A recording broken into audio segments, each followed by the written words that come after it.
Grand Line, un monde divisé en deux parties, le paradis et le nouveau monde séparé par l'immense chaîne montagneuse Red Line. Et en son centre, Pangea, la terre sacrée des Tenryubito, des êtres issus d'une lignée appartenant au siècle manquant et dont leur création fut liée à la destruction d'un royaume prospère il y a 800 ans.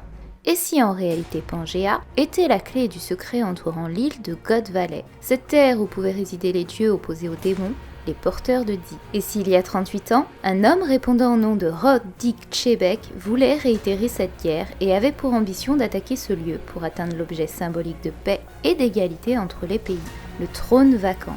En y siégeant, il aurait alors atteint son but ultime, être le roi du monde.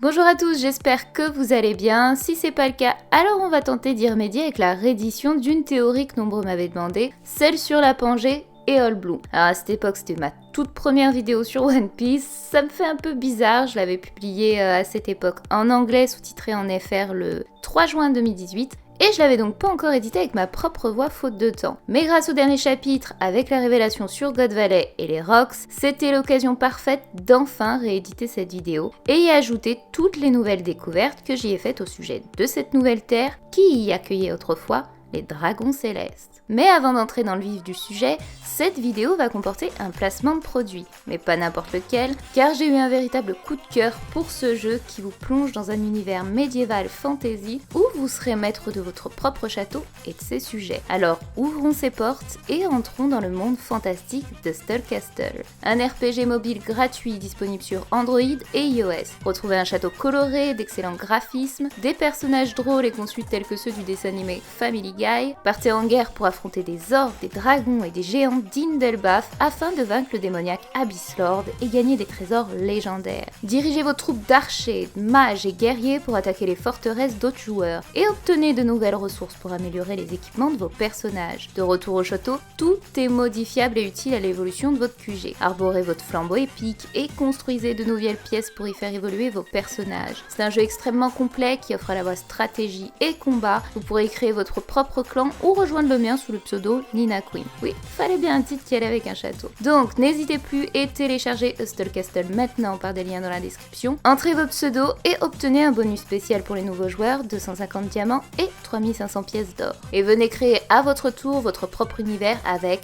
Stull Castle. Merci à eux par ailleurs d'avoir sponsorisé cette vidéo. L'Ancien Royaume, les poneglyphes, le siècle manquant. Tant de termes dont la véritable signification et but à ce jour restent méconnus de tous. Et pourtant, en ouvrant les portes de Marie-Joise, on y découvre au centre de cette terre le domaine des dragons célestes, aussi appelé le château Pangea. Un lieu servant également de centre politique au gouvernement mondial et y accueillant entre autres la rêverie. Cependant, Pangea porte une grande place et signification dans notre monde. Et pour le comprendre, il faut remonter aux origines de la Terre, soit il y a plus de 4 milliards d'années. À ce moment-là, la planète bleue sur laquelle nous vivons ne portait aucune trace de vie. C'est seulement un peu plus d'1 million d'années plus tard que se créa le tout premier supercontinent. Un continent unique nommé Rodinia, la terre-mère entourée de son seul océan, Mirovia. De cette formation, une quantité de chaleur importante va se cumuler sous Rodinia, provoquant alors une dislocation et donnant naissance à 8 continents distincts. Ainsi, le monde continuera de bouger. La dérive de ces blocs les amèneront à se rapprocher les uns des autres, formant ainsi 2 supercontinents.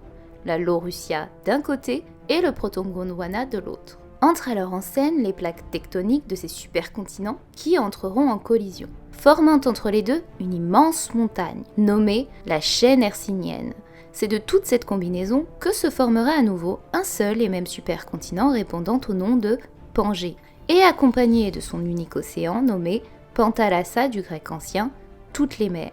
Désormais, on va s'arrêter ici et comparer tout ça à One Piece. Lorsqu'on regarde la composition du club de Grand Line, on peut s'apercevoir qu'elle correspond parfaitement à celle de la Pangée. Les 2 supercontinents qui l'ont créée pourraient être comparables au paradis d'un côté et au nouveau monde de l'autre. L'immense montagne appelée chaîne hercynienne qui les sépare serait donc Red Line. Panthalassa, l'océan rassemblant toutes les mers, représenterait tout bonnement All Blue. Et enfin bien sûr le terme de Pangée, repris par Oda, pour désigner la terre sacrée nichant au centre du monde. Ainsi, on pourrait imaginer que la formation de Grand Line par le passé se serait créée de cette manière. Et c'est ici que nous pourrions y inclure le rôle de God Valley. Nous savons que cette île a disparu il y a 38 ans, suite à une guerre opposant 3 porteurs de la lettre D. Cependant, nous ne connaissons ni son emplacement, ni pourquoi cette île a été prise pour cible par le capitaine des Rocks, à l'exception qu'elle y abritait des dragons célestes, ces êtres logeant sur la terre sacrée de Marie-Joise. Cette cité a été l'objet d'une de mes grosses théories sur les origines de Luffy. Dans cette vidéo, je vous expliquais que la religion chrétienne était un point central unissant l'histoire du siècle manquant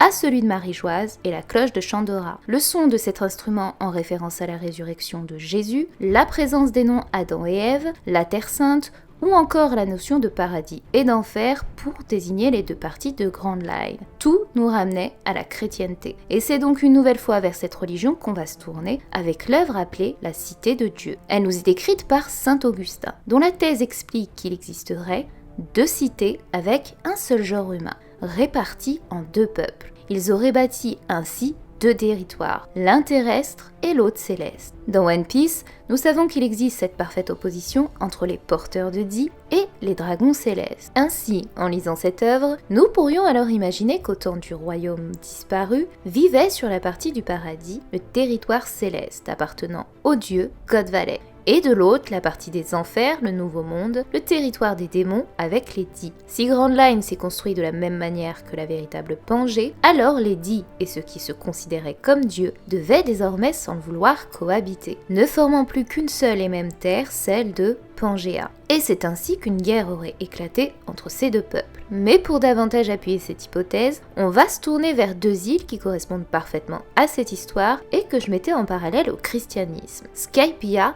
et Chandora. De par le changement de climat, le Giant Jack provoqua l'envoi de Chandora dans le ciel, la faisant disparaître de la carte et mêlant ainsi 2 peuples en un. Chandora avec à sa tête Galgara, surnommé le démon, et de l'autre le roi qui gouvernait Skypiea, surnommé Dieu. Une guerre de territoire éclata et perdura pendant plus de 400 ans, jusqu'à l'arrivée de Luffy, où la cohabitation entre ces 2 peuples naîtra enfin. De tout ça, un point commun unissait ces 2 cités. Les habitants de cette île étaient comparables à des anges. Et qui dit ange nous ramène précisément à l'histoire originelle biblique entre Dieu et l'ange lumineux, Lucifer. Selon le christianisme, Lucifer fut déchu de son titre et banni du paradis à la suite d'un péché, celui de l'orgueil, ne pouvant plus se contenter d'être plus grand après Dieu, mais de s'élever au-dessus de lui. C'est donc sur ces mots qu'il décréta « Je monterai au ciel, j'élèverai mon trône au-dessus des étoiles de Dieu, je m'assirai sur la montagne de l'assemblée, je monterai sur le sommet des nues, je serai semblable au Très-Haut. » Ainsi, c'est désormais à 5 reprises qu'il prendra le pronom « je », traduit en anglais par I'm, qui le conduit à créer sa propre volonté, et sa propre volonté l'a conduit à la rébellion contre son créateur. Et c'est alors que l'opposition entre le bien et le mal, le paradis et l'enfer fut née, et que Lucifer fut désigné plus tard comme le diable, Satan.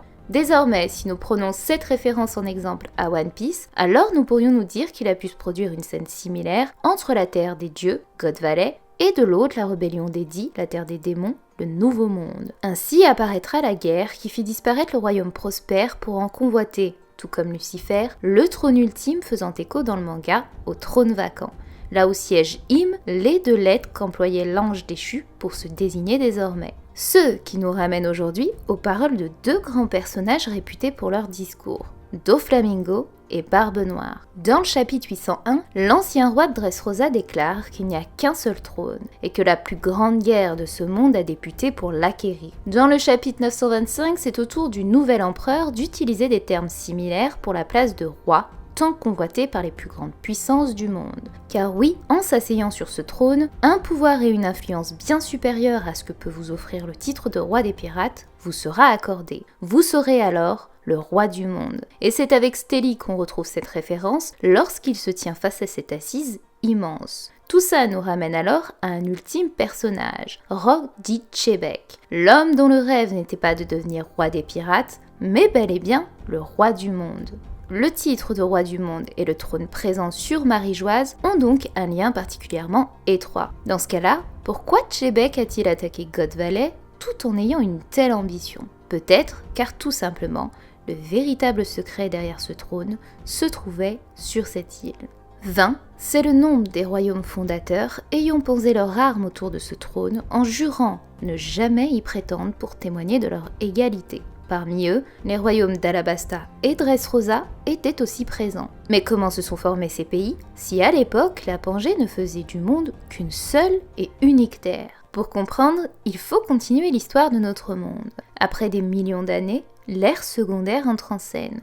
Les dinosaures apparaissent, la Terre se transforme et continue à bouger. Le schéma se répète alors, et la Pangée va à son tour se disloquer jusqu'à former plusieurs terres, océans et mers. La vie va continuer à se créer pendant que d'autres espèces disparaissent, jusqu'à en arriver au monde que nous connaissons aujourd'hui. Ainsi dans One Piece, Oda respecte parfaitement ce schéma. On retrouve des dinosaures sur Little Garden et même récemment dans l'arc Wano centré autour de Zoan mythique avec King, Queen, Drake et Page One. Ainsi, on peut se dire que la dislocation de la Pangée éparpillant les terres pourrait être similaire à ce qui s'est produit il y a 800 ans. Et c'est Vivi qui explique cela parfaitement. De par les dangers de la navigation, cela a poussé les terres éloignées entre elles à créer leur propre civilisation, faisant ainsi les pays que l'on connaît aujourd'hui. Et tout cela grâce au climat. De ce fait, chaque terre apparue aujourd'hui sur Grand Line pourrait être en réalité ni plus ni moins que des fragments de l'ancien royaume. Et c'est ce qui va nous amener à la dernière étape de la compréhension de la Pangée, celle liée au trésor de One Piece. La particularité de comprendre le schéma des supercontinents qui se forment, se disloquent, puis se reforment sous un nouveau nom, a une grande importance. C'est ce qu'on appelle les cycles de Wilson. Ainsi, selon les scientifiques, il pourrait se former dans 250 millions d'années sur notre Terre actuelle une future Pangée, la Pangée ultime. Et si Oda respecte ce schéma terrestre, il pourrait à son tour réunir tous les pays en une seule pièce, le fameux One Piece. Et plusieurs indices pourraient aller dans ce sens. Actuellement sur Grand Line, chaque île est liée au changement climatique, entraînant la disparition de certaines d'entre elles. Water 7 en est le parfait exemple avec l'Aqua Laguna. Cette île, dont il y a encore quelques années, arborait une architecture bien différente de celle que l'on connaît aujourd'hui. Et on retrouve ce même problème avec Longring Longlang, qui, dû au climat, a conduit l'île à se séparer en plusieurs petits îlots. L'histoire du mythique Giant Jack, qui dans le passé a propulsé Chandora dans les cieux, l'amenant à ne plus être une île terrestre. Quant à l'île des hommes-poissons, elle est vouée à disparaître de par la prédiction de Shirley, mais avant tout, de par le fait qu'ils ne puissent voir la lumière qu'à travers les racines de l'arbre d'Ève. En reformant ainsi la Pangée, cela permettra de remettre de l'ordre dans le monde. Chaque chose a sa place, chaque place a sa chose. Et c'est exactement ce que nous explique Ener durant son beau discours. Il souhaite ce qu'il nomme le retour, revenir à la terre qu'il a vu naître. De l'autre, il dit en s'adressant aux Skypiens et aux Chandia qu'il n'y a pas de sens à ce qu'ils vivent et naissent dans les cieux alors qu'ils ne sont ni des oiseaux ni des nuages. Et ces mots-là sont lourds de sens, car ça signifie tout bonnement que le monde actuel de One Piece ne respecte pas l'ordre naturel des choses. Si la notion d'apocalypse venait conclure le manga, avec l'utilisation des armes antiques et du combat titanesque opposant Barbe Noire à Luffy, cela pourrait être la clé qui pousserait le monde à reformer la Pangée. Il n'y aurait alors plus aucune discrimination, et les rêves de chacun pourraient se réaliser. Sanji découvrirait All Blue, Nami détiendrait la carte ultime du monde, Chopper aurait accès à toutes les plantes et sciences, etc., etc.